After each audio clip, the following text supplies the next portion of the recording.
지교회가 주도하는 총체적인 협력 선교. 첫 번째 질문입니다. 왜 지교회가 주도해야 하는가? 교회는 선교단체도 아니고 또 전문 지식도 없고 담임 목사님들은 담임 목회하기도 얼마나 벅찹니까? 그런데 왜 지교회가 주도해야 하는가? 제가 답을 네 가지로 한번 준비해 봤습니다. 첫 번째는요. 여기 나와 있는 것처럼 교회의 본질이 선교이기 때문에 그렇습니다. 여러분, 본질은 바뀌지 않는 겁니다. 그러니까 선교가 교회가 존재하는 하나의 이유다, 이런 의미라고 볼 수 있습니다. 여러분, 이 말에 선뜻 동의가 되십니까? 아마 동의하는 분들은 이미 선교를 교회 최우선적인 것으로 두고 계시는 그 교회일는지 모르겠습니다. 대부분 담임 목사님들은 그렇게 생각하지 않으세요. 선교는 교회가 해야 되는 몇 가지 기능 중에 참 중요한 하나다, 이렇게 생각하실 거예요. 예배, 양육, 훈련, 교제, 차세대, 선교, 이런 여러 가지 기능들이 있는데 그 중에서 선교가 하나의 기능이다. 물론 중요하지만 아마 이렇게 생각을 하실 겁니다. 그렇지 않습니다, 여러분. 선교는요, 여러 개 기능 중에 하나가 아니라 본질입니다. 교회가 존재하는 이유가 바로 선교라는 그런 뜻입니다. 왜 그런지 다 이것을 하나하나 여러분께 다 설명드릴 수 없고요. 여기에 대해서 관심이 있는 분들은 제가 책을 하나 추천하겠습니다. 크리스토퍼 라이트라는 분이 쓴 하나님의 선교, 한 700페이지 되는 좀 두꺼운 책이긴 합니다만 굉장히 좋습니다. 한번 읽어보시기 바랍니다. 사실 선교와 예배가 그렇게 구분이 잘 안 돼요. 왜냐하면은 선교라는 것을 한마디로 정의하면은 예배가 없는 곳에 예배가 있게 하는 겁니다. 많은 분들이 이제 교회 존재 목적을 예배다 이렇게 말씀하는데 맞습니다. 천상교회는 그렇습니다. 우리가 하나님 나라가 다 끝나고 완성되고 하늘나라 올라가게 되면요, 거기에 선교가 어디 있습니까? 예배죠. 다 예배밖에 없습니다. 그런데 여러분, 이 지상에 있는 교회는 어떻습니까? 이 지상교회, 그러니까 왜 교회가 존재하냐 하는 겁니다. 존재 이유는 예배가 없는 곳에 예배가 있게 하기 위해서입니다. 시편 67편에 나와 있는 것처럼 모든 민족들이 주를 찬송하게 하옵소서. 또 끝에는 보면은 땅의 모든 끝이 여호와를 경외하도록 우리 교회가 이 땅에서 역할을 다 해야 된다. 그런 뜻입니다. 그래서 이 존 파이퍼 목사님, 제가 좋아하는 목사님인데 예배는 선교의 연료다, 그런 말씀하셨어요. 아주 멋진 말이에요. 우리가 예배 드릴 때 예배를 통해서 예수 그리스도를 향한 그 열정이 내 안에서 터져 나옵니다. 하나님의 열심이 나에게 부어집니다. 우리 예수님이 이 땅에 불을 던지러 왔다고 했는데 그 불이 내가 붙는 겁니다. 그래서 막 뜨겁게 타올라서 우리 누구의 짐 엘리오트처럼 정말 에콰도르의 창에 찔릴 그런 걸 다 각오하면서도 이렇게 자기 목숨을 다 던지면서 가게 되는 그런 것들이 이렇게 나타나는 겁니다. 선교로 나타나는 겁니다. 지상교회의 사명은 하나님 나라 확장입니다. 그게 핵심입니다. 그래서 하늘에서 이루어진 그 하나님의 뜻이 이 땅에 이루어지게 하는 겁니다. 물이 바다를 덮은 같이 여호와의 영광을 인정하는 그 지식이 온 땅에 가득하게 하는 것, 그때까지 그 목적을 위해서 교회가 존재하는 겁니다. 그래서 복음은 언제나 하나님 나라 복음입니다. 여기에 예수님의 교회관이라고 써 놓았는데요. 예수님이 왜 교회를 만드셨겠습니까? 예수님이 복음서에서 에클레시아 처음으로 이렇게 언급하신 곳이 여러분 잘 아시는 마태복음 16장 18절입니다. 여기에 이 반석 위에 내 교회를 세우리니 음부의 권세가 이기지 못하리라. 음부의 권세라고 여기 되어 있는데 우리 번역에는 원어의 헬라어 보게 되면은요, 영어로도 이렇게 번역이 되어 있는데 이것은 Gates of Hades, Hades. 그러니까 킹 제임스 버전에는 Gates of Hell이라고 되어 있어요. 그러니까 지옥의 문들, 음부의 문들, 이렇게 복수로 되어 있습니다. 그러니까 이 문이라고 하는 것은 영역의 시작 아닙니까? 이 문이 어떤 영역을 이렇게 지키고 있는 겁니다. 그래서 대적의 문을 차지한다 하는 얘기는 뭐예요? 그 대적의 성을 다 내가 점령한다. 내가 완전히 그 다스린다 이제 그런 의미 아니겠어요? 그러니까 원래는 하나님의 영역입니다. 그런데 마귀가요 불법 점거하고 있는 영역들이 지금 얼마나 많습니까? 우리 교회 주변에도 있고 저 열방에는요 아까 얘기했듯이 7,100종족 자그마치 더 우선적인 정말 최우선 0.1%그 미만이 아까 몇 종족이 있다 그래서 4,800종족이나 있습니다.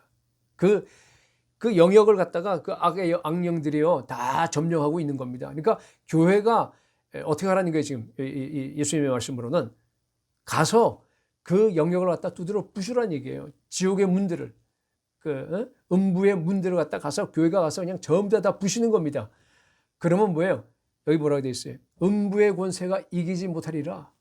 예, 우리의 그 교회 공격에 그 문이 막 공성퇴 가지고 막 그냥 부시고 하잖아요. 영화 보면 그러니까 그렇게 해서 교회 공격의 문들이 다 이기지 못하고 무너져 버린다 그런 의미입니다. 많은 분들이요 그 교회 이 구절을 굉장히 교회가 수동적인 걸로 이렇게 생각하고 계시더라고요. 그러니까 교회가 이렇게 막 잘 있으면은 마귀가 아무리 우리를 공격해 온다고 하더라도 교회가 참 끝까지 이긴다 그런 의미가 아닙니다, 여러분. 잘 보세요. 이건 교회가 공격입니다. 음부의 문들이 이기지 못하는 겁니다. 지난 2000년 동안 교회가 이러한 그 하나님 나라를 확장해 왔습니다. 그러나 아직도 음부의 문들이 열방에는 너무나 많습니다. 이것 하라고 만든 것이 이 기관이 바로 교회라고 저는 믿습니다. 그래서 교회는요, 하나님 나라의 모습을 믿지 않는 모든 사람들에게 보여주는 하나의 그 쇼케이스 아닙니까? 하나님 나라가 어떤지 몰라요. 말로 아무리 설명해도 잘 모르는데, 그럼 교회로 와봐라. 교회 와서 사람들이 어떻게 사랑하고 어떻게 서로를 희생하고 서로를 세워주고 서로를 섬기고 정말 그 안에 충만한 성령 충만한 그런 모습을 보고 나서 와 여긴 다르구나. 하나님의 나라가 바로 이런 거로구나 하고 이제 우리 불신자들이나 누가 들어와서 이렇게 보여주는 쇼케이스예요. 맞습니다. 근데 그걸로 끝나지 않습니다. 동시에 쇼케이스인 동시에 교회는 뭔가 하면은 하나님의 나라를 이 땅에서 세우기 위해서 하나님께서 사용하시는 유일한 기관입니다. 유일한 기관입니다. 선교단체가 아닙니다. 교회입니다. 그래서 그것 하라고 공격하라고 음부의 문들 부수라고 우리 예수님께서 교회에 권세를 주셨습니다. 땅에서 매면 하늘에서도 매이고 땅에서 풀면 하늘에서도 풀리고 천국 열쇠를 주셨습니다.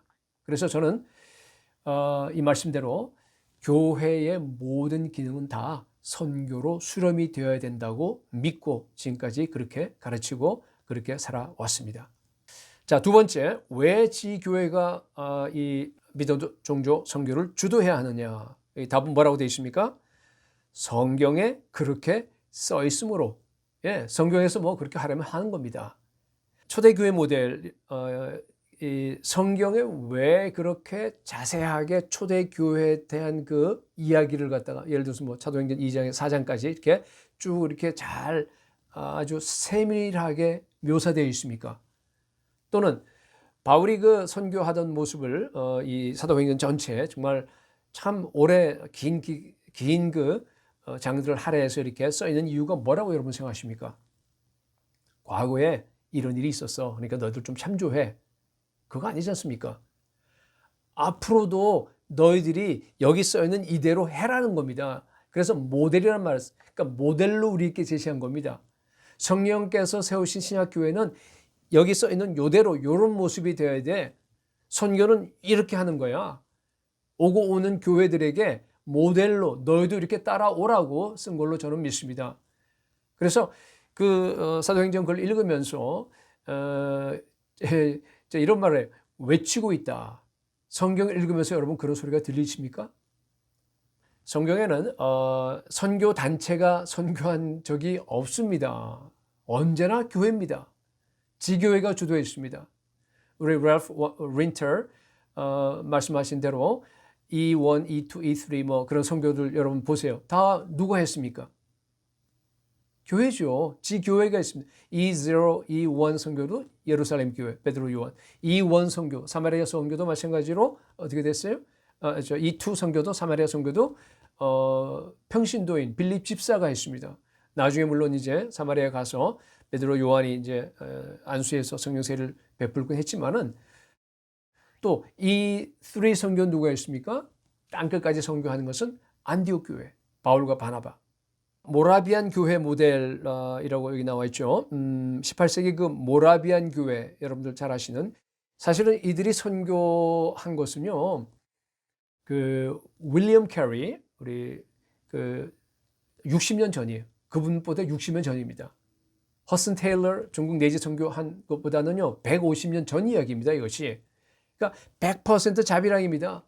최초적인 아주 자발적인 이 개신교 이 선교 운동이 바로 모라비안 교회입니다. 이건 교회입니다. 여기 그 서인도 제도부터 시작해서 참 여러 나라의 그린랜드, 북미 인디언, 수리남, 남아프리카 쭉 써놨는데요. 여기 있는 이 모든 지역들에 가서 선교를 했습니다. 예. 한 가정이 때론 몇 가정이 같이 가서 거기서 돈 벌어가면서 거기서 정말 그들과 함께 동화되어 가면서 심지어 그 서인도 제도에 갈 때 여러분들 그 감동적인 얘기 아시잖아요. 그 서인도 제도는 당시에 노예만 받았습니다. 그러니까 어떻게 해요? 들어갈 수 없는 거예요. 그러니까 어떻게 자기를 갖다 팔아버렸어요. 노예로 팔아버렸습니다. 그래서 노예 신분으로 가서 복음 전한 역사를 여러분들이 잘 아실 겁니다. 진젠돌프가 죽기까지 이들과 함께 30년 동안 있으면서 자그마치요. 그때 동안에 226명의 선교사가 파송되었습니다. 그 226명은요. 18세기 초 그때까지 개신교에 총 파송된 그 선교사 숫자보다 더 많은 겁니다. 그리고 나서 진젠돌프가 죽은 다음에도 한 300년 동안에 그 숫자를 보니까 한 3,000명 되더라고요. 그러니까 이 모라비안 교회에서 어마어마한 선교를 한 겁니다. 그 원동력은 무엇인가 하면은 성령의 역사죠. 물론 그것은 기도로부터 시작된 겁니다. 기도 운동부터. 여러분 잘 아시는 그 24시간 릴레이 기도 운동을 자그마치 몇 년 했어요? 100년 지속하지 않습니까? 그러니까 기도를 하니까 뜨거운 그 막 하나님의 성령의 역사가 나타났어요. 그것이 막 그냥 부흥이 일어납니다.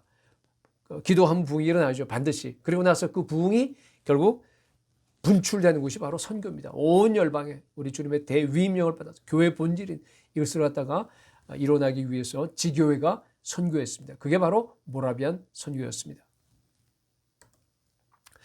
그 다음에 이제 왜 지교회가 주도해야 되느냐? 뭐 당연한 대답이긴 하지만 세 번째 뭡니까? 교회의 선교 자원이 있기 때문에 그렇습니다. 선교 단체들도 결국은 뭐예요? 교회에 있는 모든 인적 자원, 물적 자원, 또 무슨 기도 자원 다 끌어다 쓰는 거 아니겠어요? 만약 모라비안 교회 이후에 지난 한 300년? 네, 300년 동안에 전 세계 많은 교회들이 초대교회와 같이 모라비안 교회와 같이 그대로 예수님의 대위임령에 순종해서 선교적 교회가 되었다면 여러분 어떻게 됐겠습니까? 벌써 주님께서 이 땅에 재림하셨을 겁니다. 네. 어쩌면 뭐 코로나 사태 때문에 막 힘들고 막 지금 뭐 아주 복잡합니다. 그런 가운데서 2020 세계 선교대회를 안 해도 되었을 걸로 저는 생각이 됩니다. 그 다음에 이제 마지막 네 번째입니다. 왜 지교회가 주도해야 하느냐? 마지막에 네 번째는 뭡니까? 답이 마지막 시대에 예수님이 오시는 길을 예비하는 교회가 되기 위해서. 각 시대마다 우리의 개인적인 신앙도 그렇고요. 이 교회도 그렇습니다. 우리 목회하는 입장에서 양상이라 그럴까요? 모드. 그죠? 양상이 다릅니다. 강조점이 달라야 됩니다. 우리 성경 진리도 마찬가지예요. 평면적이 아니고 입체적이지 않습니까? 그러니까 성경 진리가 다 똑같은 중요성을 가지고 다 똑같이 이렇게 옆으로 펼쳐져 있는 게 아니라 이렇게 입체적으로, 그러니까 가장 근간이 되는 중요한 진리가 있고 밑바탕에, 그리고 그 위에 이렇게 쌓아 올라져 가는 그런 이렇게 입체적으로 되어 있는 걸 우리가 알고 있는데, 우리 시대 상황도 마찬가지입니다. 각 시대마다 우리 어떤 양상도요. 그러니까 만약 지금이 종교개혁 시대라면은 우리 담임 목사님들이 또 교회에서 무엇 성도들에게 가장 강조해야겠습니까? 믿음으로 의롭게 된다. 그러니까 구원론에 대한 얘기가 이제 강조되겠죠. 그러나 여러분 지금은 마지막 때입니다. 예수님의 재림을 준비해야 될 때입니다. 최근에 그 우한 코로나 이 사태를 이제 겪으면서요, 야 정말 예수님 재림이 가까웠다라고 느낀다는 그 고백들이 많지 않습니까? 서로 이렇게 만나면 그런 얘기들 많이 하는데, 저도 참 실감이 났습니다. 온 세계가 이렇게 하루아침에 전체주의적인 그런 모습으로 변할 줄은 저도 몰랐습니다. 예. 물론 뭐 중국과 같은 그런 사회주의 나라에 뭐 당연히 그래 왔고 어쩔 수 없지만은 미국이나 유럽도 마찬가지예요. 집에도 못 나가요. 행정명령 내려갖고 꼼짝 못하고 뭐 그냥 한 달 이상씩 머물러 있어야 되고 뭐 어디 밖으로 나가지도 때로는 말이죠. 그러니까 적그리스도의 그 세계가 그런 거 아니에요, 그죠? 나중에 요한계시록에 나와 있는 보면은요, 보면 뭐 그냥 온 그 세계를 갖다가 이렇게 전체주의적으로 통제하는데, 아니 저게 어떻게 그 가능할까? 가능합니다. 얼마든지. 예. 게다가 또 이 그 세계 정부가 정말 이렇게 자연스럽게 아예 그냥 이쪽 그 피스 좌파 있는 분들은 보니까 미국에서도 아예 그냥 그것을 이렇게 입으로 그죠. New World Order 혹은 뭐 새로운 Global Government 뭐 이런 말을 갖다가 아예 그냥 이제 공개적으로 하더라고요. 얼마든지 자연스럽게 만들어줄 수 있겠구나 하는 그런 생각을 했습니다. 온라인 예배를 통해서도 느낀 점이 있어요. 요한계시록 13장에 보니까 참 재밌는 게 그 적그리스도가 이제 통치를 하는데, 적그리스도 그러니까 짐승이죠. 짐승의 우상을 만들어서 우상에게 생기를 주고 뭐 또 우상이 말을 하고 뭐 그런 게 우리는 우상으로 번역됐지만은 그 원어는 에이컨인데 그게 뭔가 하면 이미지예요. 그러니까 적그리스도의 그 이미지에다가 막 경배하고 말을 하고, 여러분 이게 너무 실감 났습니다. 우리 온라인 예배 아마 앞으로는 이제 그런 식으로 이제 뭐 그게 좋은 면이든 나쁜 면이든 간에 사람들이 아주 자연스럽게 이렇게 받아들일 것 같습니다. 정말로 여러분 예수님의 재림이 가까이 왔습니다. 그런데 아직 예수님이 오시지 못한 이유가 있습니다. 뭡니까? 여기 나와 있는 마태복음 24장 14절입니다. 이게 아직까지 성취되지 않았어요. 이 천국 복음이 모든 민족에게 증거되기 위해서 온 세상에 전파되리니 그제야 뭐예요? 끝이 오리라. 이 세상이 끝나고 빨리 세상이 끝났으면 좋겠어요. 이 정말 죄악 세상, 이러한 그 불의와 정말 이게 왜 이렇게 거짓이 많은지, 다 거짓이었죠. 전부 다 모조리다. 거짓으로 그냥 끈을 잡아고 수레 끈다는 말이 이게 그냥 우리나라, 미국도 그래요, 여러분. 미국도 보면 참 여러분 저쪽 특히 이 피시 좌파 쪽으로. 근데 빨리 이것이 끝나고 우리 예수님이 다스리는 그 의의 나라가 왔으면 좋겠어요. 근데요, 오지 못한 이유가 뭐예요? 아직까지도 모든 민족들에게, 모든 종족들에게, 12,000개 모든 종족들에게 아직 복음이 전해지지 않았습니다. 네. 아직도 UUPG가 230개 남아있고, 또 다른 0.1% 미만의 UUPG가 4,800개 남아있습니다. 네. 지난 20년 동안 많이 끝냈지만은, 그러나 아직도 정말 이렇게 해야 할 일들이 많습니다. 예. 물론 우리가 끝낼 겁니다. 금년에 이제 500개부터 500교회를 동원해서 500개부터 이제 시작해서 점점 끝내려고 하지만은 이제 정말로 이게 잘 성공적으로 한국 교회가 중심으로 해서 참 이렇게 동원이 됐다. 그래서 이제 끝난다 그러면요, 정말 가까이 왔습니다. 예. 뭐 우리는 뭐 2% 이렇게 생각해서 뭐 7,100 뭐 얘기하지만은 우리 예수님은 뭐라고 생각하시겠어요? 모르죠. 1% 있으면 더 빨라지는 거예요. 물론 뭐 10%일 수도 있어요. 이스라엘을 보면은 더 가까이 온지를 갖다 우리가 알 수 있습니다. 왜냐하면은 로마서 11장 보면은 25절 66절에 나와 있는 것처럼, 그죠? 이 신비는 이방인의 충만한 수가 들어오기까지 이스라엘의 덜어는 우둔하게 될 것이니라. 지금 우둔해요, 이스라엘이.